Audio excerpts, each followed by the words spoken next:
Muito obrigado você que assiste aqui o meu canal no YouTube, que tem a oportunidade de estar assistindo mais um tema que eu apresento aqui, de reflexões filosóficas, reflexões sobre a vida, com um foco para o mundo corporativo, né?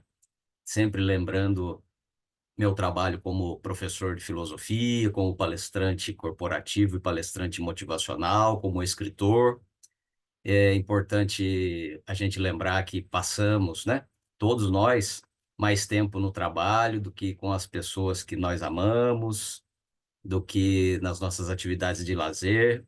E é importante que nós façamos desse nosso ambiente de trabalho no dia a dia um ambiente cada vez melhor, cada vez mais urbano, né, no contexto de respeito, de convivência, um ambiente produtivo, fraterno, feliz. Você que assiste, se não está ainda inscrito aqui no meu canal, se inscreva, ative o sininho, dê o like, faça seus comentários, sugestões de novos temas, críticas que são importantes para que nós possamos melhorar, né? E eu especialmente aqui para apresentar a vocês esse conteúdo que eu disponibilizo toda semana, sempre aos sábados, 12 horas. Nesse caso específico, excepcionalmente hoje, nós vamos apresentar duas partes, né? O tema que nós vamos aqui compartilhar, né? Que eu vou apresentar a vocês, é inteligência humana, inteligência artificial e inteligência emocional. É o foco, como eu disse, né? Sempre na nossa vida, especialmente dentro de um contexto de atividade no trabalho. Vamos iniciar então aqui as nossas reflexões, agradecendo novamente vocês por estarem aqui conosco. Inteligência humana, uma síntese crítica e uma visão interdisciplinar, né, para que nós possamos compreender um pouco esse tema. Inicialmente, o que que a gente pode dizer que é inteligência? O que que nós entendemos por esse termo inteligência? A literatura não tem uma só definição, né? E tradições diferentes a tratam tanto como uma capacidade geral de raciocinar, de aprender e resolver os problemas. E aí se mede isso através dos testes de quociente intelectual, né, o famoso teste de QI. Inteligência pode ser também os conjuntos múltiplos de diversas competências, né, ou habilidade prática e bem-sucedida em contextos culturais específicos. Essas abordagens não se excluem, mas elas mostram que há diferentes níveis de análise para entender o que que é a inteligência. Nesse sentido, teorias clássicas do conhecimento cognitivo, né? Vamos aqui mostrar alguma coisa nesse sentido. Piaget e Vygotsky oferecem modos explicativos. Piaget descreve estágios internos da construção do raciocínio e Vygotsky destaca a mediação social e a zona de desenvolvimento proximal, a aprendizagem com suporte, um processo com um processo compartilhado, né? Vamos dizer assim. Ambos são muito estudados aí na pedagogia e em outras áreas do conhecimento humano. Essas duas formas, né, são de visão, né? Essas visões que eles trazem são importantes, fundamentais para entender como as capacidades intelectuais emergem e elas são moldadas por interação social e instrução. Por outro lado, outras pessoas dizem que a memória é a chave da inteligência humana, mas para que a geração de uma memória ocorra, também tem que haver a emoção. Então, nós vamos chegar lá no final, na segunda parte, falando dessa questão da inteligência emocional, mas já está aqui para que vocês possam pensar nisso.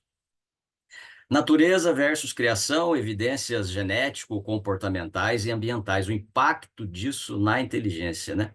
Hereditariedade, genes identificados, né? Estudos de genética comportamental, os gêmeos, enfim, ou pessoas da mesma família próximas, e mostram que essa inteligência geral tem componente hereditário substancial. E que, recentemente, variantes genômicas combinadas explicam parte dessa variância. Entretanto, hereditário não significa imutável. Os ambientes também interagem com predisposições genéticas.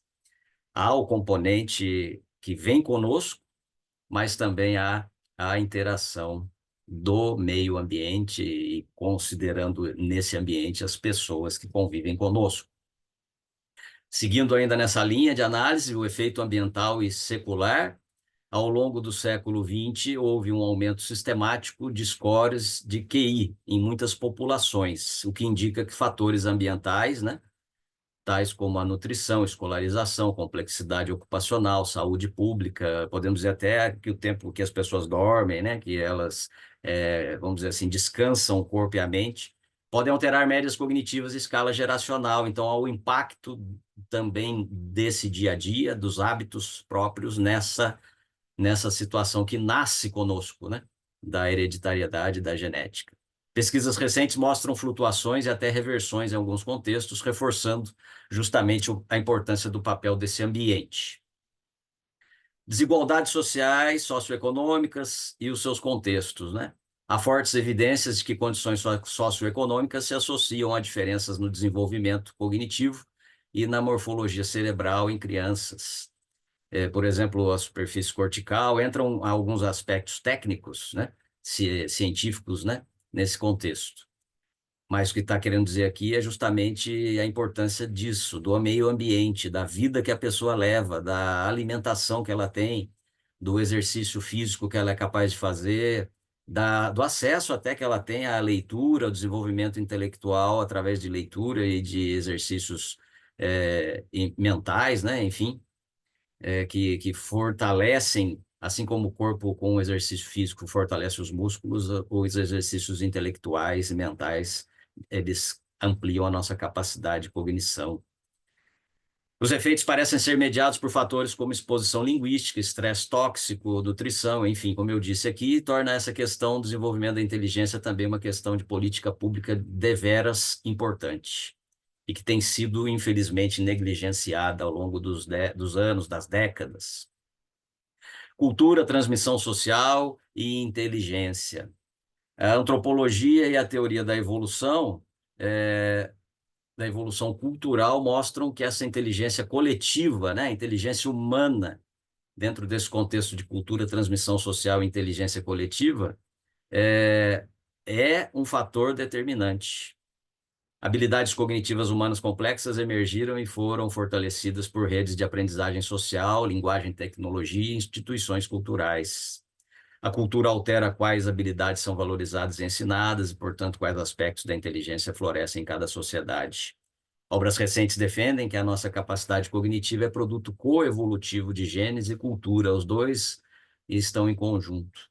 Lembrando aqui do grande mestre Paulo Freire, que nos alertava para a educação bancária, para as limitações que o sistema educacional acabava impondo ao aprendizado das pessoas, apenas para formá-las dentro de um contexto de trabalho profissional direcionado.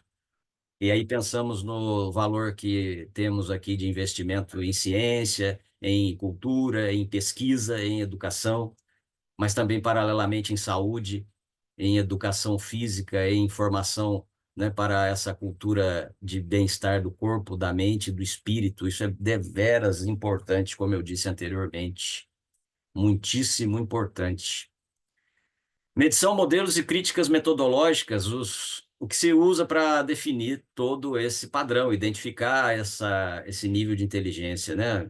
Testes psicométricos capturam um conjunto amplo de habilidades com variedade preditiva para educação e ocupação, mas não esgotam todas as formas de inteligência. Então, tem o teste de QI, entre outros, para gerenciar essa compreensão, né? Para fazer a métrica para que a gente possa analisar isso. Então, há competências práticas, criativas, sociais, não podemos esquecer da vocação de cada um de nós, de qual área da vida, da cultura, do trabalho nos atrai.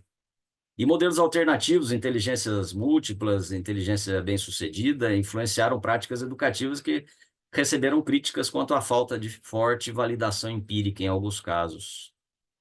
É útil utilizar múltiplas lentes para a gente observar esse cenário, né? Psicometria para predição, neurociência para os mecanismos, antropologia para contextualização. Mas não perder de vista justamente isso, sempre alerto, né? É importante estar o equilíbrio e a saúde. É um fator muito importante na nossa vida. Implicações práticas e de políticas públicas. Investimento nos primeiros anos de vida, né? Quando a criança ainda está em formação, né? Como eu digo, é até repetitivo às vezes, né? Corpo, mente e o espírito no contexto do bem-estar, né? Não digo aqui no contexto religioso, mas no contexto de interação com o mundo, né? Que a cerca, a tomada de consciência da integração com as demais pessoas e, no caso aqui, das crianças, né? Com das demais crianças. É muito importante o investimento nos primeiros anos de vida para dar condição de desenvolver os interesses, as aptidões, as capacidades. Paralelamente a isso, uma educação diferenciada e um foco na formação dos professores, reconhecendo justamente a multiplicidade da beleza humana, os inúmeros fatores, habilidades e interações que temos com os assuntos, os interesses que temos pelas áreas do conhecimento, do trabalho, enfim. E aí inúmeros pesquisadores, inúmeros professores, inúmeros filósofos e pensadores se debruçaram sobre isso. Nessa linha ainda de implicações práticas de política pública, a desigualdade que deve ser trabalhada para ser, ao longo do tempo, reduzida.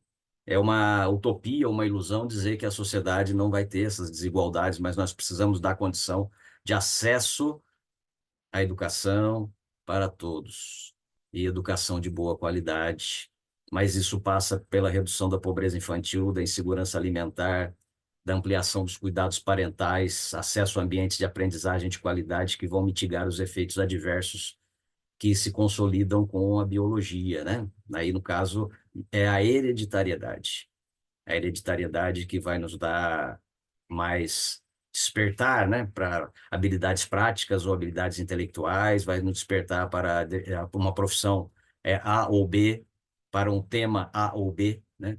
É nesse sentido, todos somos iguais, temos as mesmas capacidades, por isso é importante investir na educação nas fases iniciais da vida, para que todos tenham essa possibilidade, mas como está dito aqui, paralelamente tenham alimento, né? Tenham comida na mesa, tenha uma possibilidade de ter uma família minimamente equilibrada, amorosa.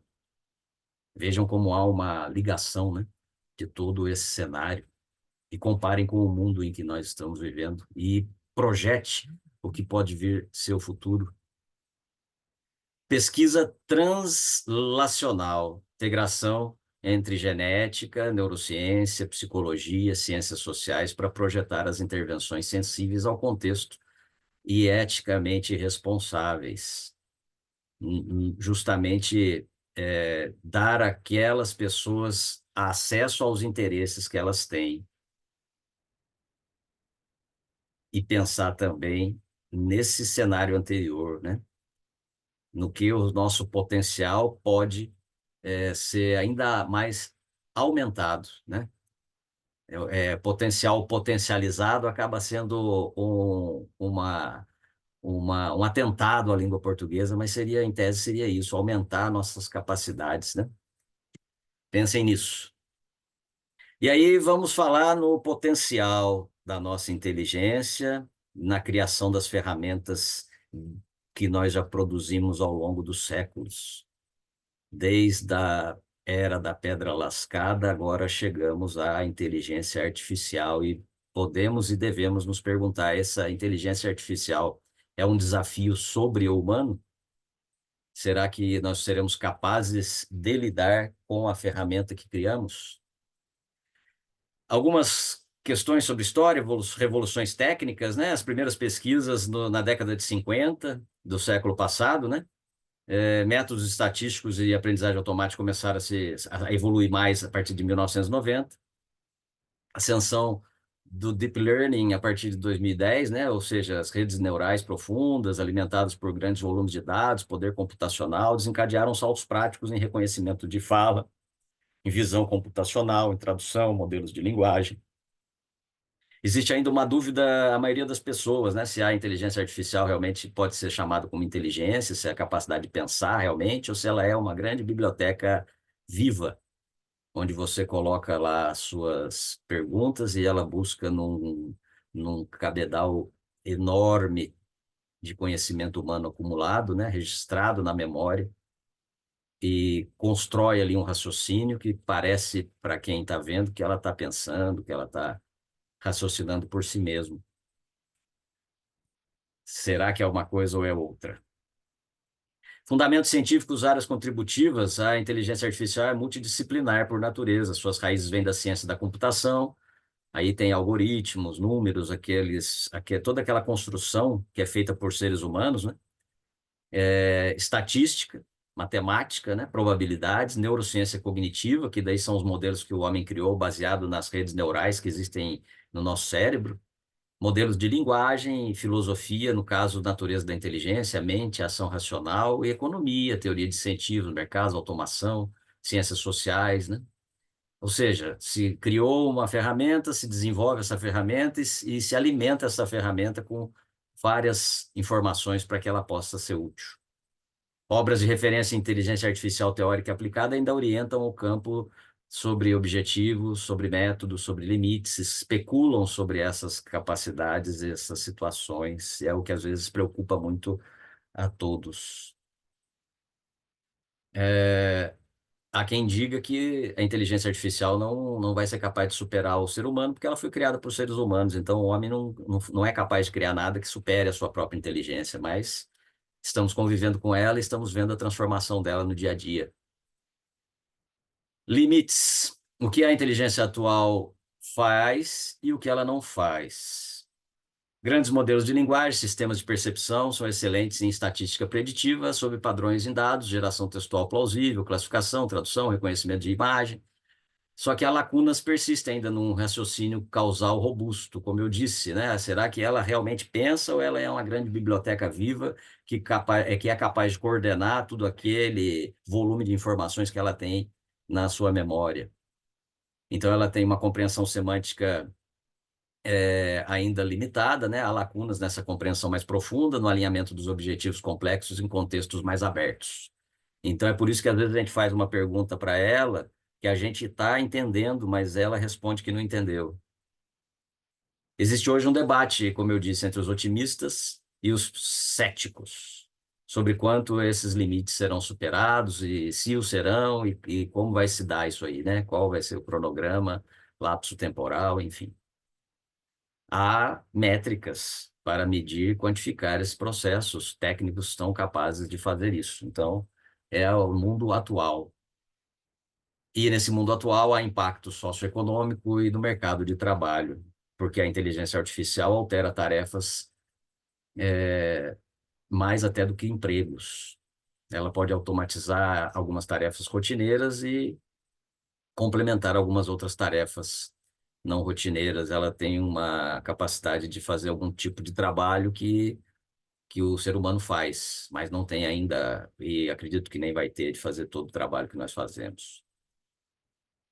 Modelos diversos, né, de econometria, microeconomia, mostram que o efeito líquido sobre o emprego depende da criação das novas tarefas, investimentos em capital humano, políticas de requalificação, estruturas institucionais, o que implica potenciais ganhos de produtividade, mas também riscos de desemprego setorial e aumento da desigualdade sem políticas ativas. Então, aqui, aquela mesma preocupação político-social, né, administrativa que deve se ter com a educação nos anos iniciais da vida, se deve ter também em relação a esse tema. Quais são as políticas que já estão sendo desenvolvidas para minorar, né, a situação humana, para recolocar, requalificar ou manter o mínimo de vida digna para aqueles que não vão trabalhar mais no que fazem hoje. E como tudo que o homem cria, infelizmente, há um uso malicioso, há riscos emergentes, emergenciais, há insegurança, infelizmente, né? E aí a inteligência artificial e suas capacidades podem ser mal utilizadas. Isso já está sendo visto, né, meus amigos? Infelizmente já está sendo visto. E quais os riscos de longo prazo que isso pode nos oferecer, né? Qual o impacto interior que isso vai gerar nas pessoas, da saúde mental, do respeito mútuo, né, da urbanidade, como eu disse no início, que devemos prezar nas nossas relações de trabalho, no nosso ambiente de trabalho, enfim. Filósofos, cientistas, os políticos, enfim, estão debruçados sobre isso. É uma situação que estamos vivendo ao mesmo tempo que estamos construindo, né? E aí surgem normas de governança, ética, enfim. normas de convivência, formas de conduzir o processo, né? A própria governança em si. Nos últimos anos emergiu, então, esse corpus, esse conjunto de princípios e diretrizes que tem sido desenvolvido ao longo do tempo, né? E, como eu disse, nós estamos convivendo com eles. Agora estamos vendo a discussão aí de regular redes sociais, não regular, o mau uso desse discurso de regulação, uma tendência a tentar induzir as pessoas de que uma regra é uma espécie de censura. Enfim, infelizmente, interesses diversos impedem o ideal debate sobre esses assuntos. E a gente está vendo isso todo dia, não pode ser iludir. Aquele ditado popular, a corda arrebenta sempre do lado mais fraco. E é por isso que precisamos estar atentos. E é por isso que precisamos lembrar da possibilidade, da capacidade de auxiliar as pessoas, de sermos fraternos, né? De talvez suprir as lacunas que a sociedade não consegue, seja por egoísmo ou seja por incapacidade, né? Produzindo aí meios de ajudar as pessoas a se alimentarem bem, a ter acesso a uma educação, né? Material de escola, educação melhor, enfim. É um dilema, vários dilemas, né? São vários dilemas éticos que se apresentam no dia a dia, cada vez mais e maiores. Um novo patamar tanto de responsabilização legal e conformidade em relação direta aqui à ética, normas e à governança, quanto também em relação às relações, em relação ao nosso relacionamento humano, né? As palavras às vezes nos traem, né? Em relação às relações, o pensamento às vezes mais rápido, né? Do que do que a fala. Muitas vezes é uma situação por conta de ver uma imagem, né? E se preocupar com ela. Mas é isso. Precisamos zelar pelas nossas relações sociais e também estar atentos ao que nos cerca. E aí, ao que nos cerca, extrapola as fronteiras da nossa vida. E aí entra a geopolítica, entre as relações de poder e o desejo de concentração de poder, enfim. Há uma competição entre as grandes potências, né? Estados Unidos, China, União Europeia, Rússia, enfim, para ver quem é que produz o passo seguinte mais avançado e alcança a liderança tecnológica nessa área. Infelizmente, as disputas são nesse sentido. Não têm sido disputas para compartilhar, para estabelecer a paz no mundo, para tornar a vida mais leve e melhor para aqueles que sofrem, para acabar com a pobreza, com a fome, com o frio, para dar um teto a quem não tem, um emprego a quem está desempregado. A liderança, infelizmente, buscada é a do protagonismo tecnológico militar. E essa concentração levanta as questões sobre dependência, justamente que nós, no dia a dia, temos também em relação a essas questões tecnológicas, mas qual o impacto dela nas nações, nas relações transnacionais, e como isso vai impactar o seu trabalho, as suas relações de trabalho, o seu estado de espírito ao chegar no trabalho, ao sair do trabalho, ao ficar no trabalho, e saindo do trabalho, como isso vai impactar suas relações na família, com as pessoas que você ama, nas relações sociais, no seu tempo de lazer, o seu ânimo, a sua força e vigor próprio. Pense nisso. E aí, ciência, saúde e meio ambiente, ambiente e efeitos positivos. Descobertas científicas, biomedicina, otimização energética, monitorização ambiental, enfim. O uso responsável da inteligência artificial pode acelerar investigações diversas, ela pode fazer ligações muito mais rápidas do que os humanos podem, ela pode dar caminhos matemáticos para a solução de problemas, para a descoberta de novos tipos de remédios, de vacinas, de tratamentos, enfim. Há inúmeras possibilidades positivas, mas será que os nossos governantes estão pensando nelas? E não falo aqui do nosso microcosmo ou da nossa nação, falo do mundo, né? Do mundo. E aí, em relação ao mundo, cenários futuros plausíveis de curto, médio e longo prazo, já nos aproximando do final de 1 a 5 anos, difusão massiva de ferramentas de produtividade com desafios regulamentares de qualidade e confiabilidade e fiabilidade, né? Se é viável, fiável, né? Nem nesse sentido é uma situação bem complexa, né? Fidedignidade, efetividade, né?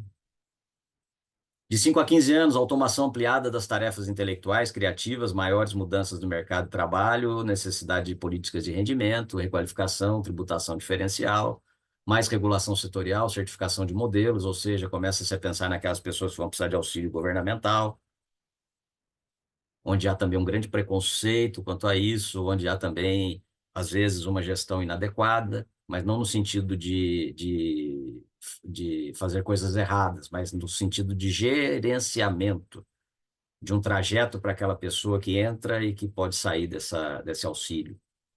E com mais de 15 anos há uma grande incerteza, né? Todas as opções estão abertas, desde a integração da inteligência artificial como infraestrutura produtiva até outros cenários de competição estratégica, preocupações de alinhamento de sistemas cada vez mais autônomos. Será que a máquina vai dominar o homem? No fundo, isso que está dizendo aqui, né? Mas podemos pensar por outro lado, será que ela já não está dominando?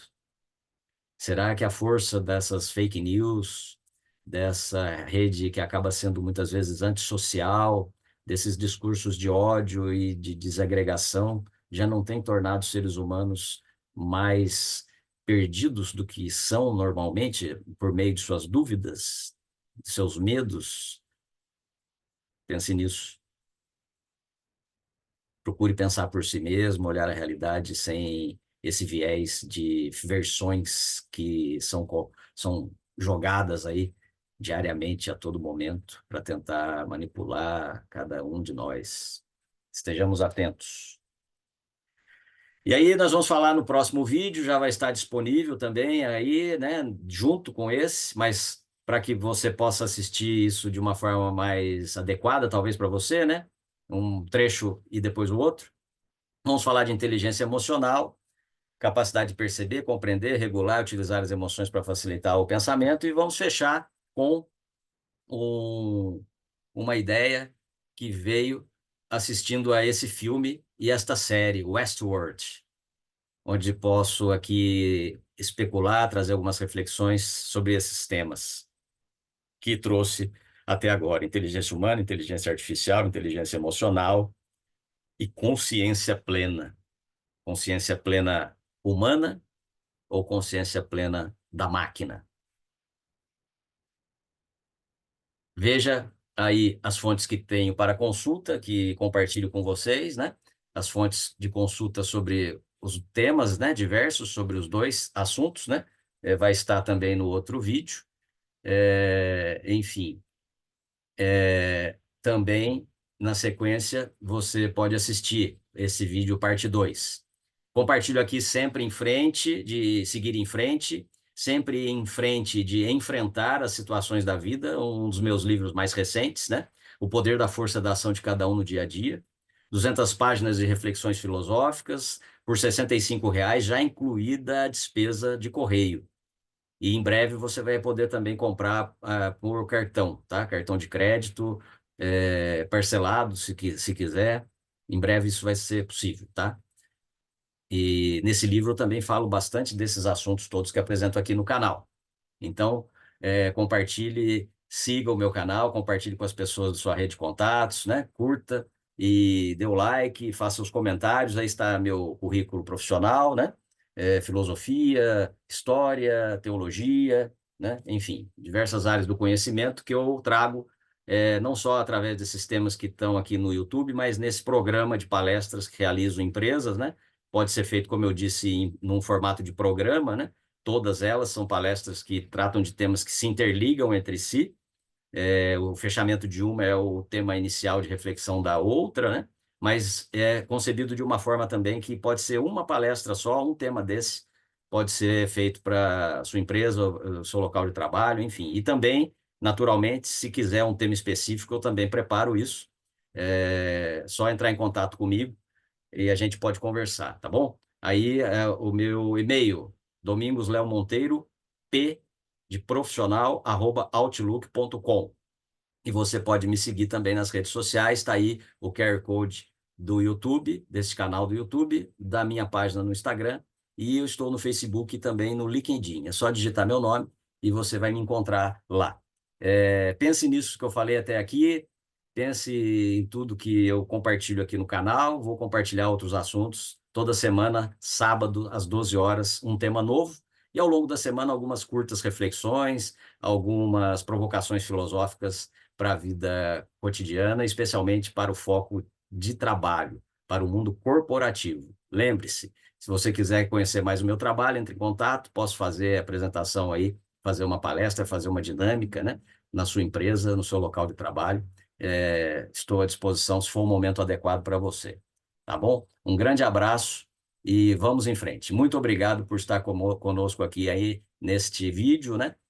Assista os outros vídeos se você não assistiu e assista a sequência, que vai estar já lá na plataforma do YouTube para você, a parte 2 dessa apresentação.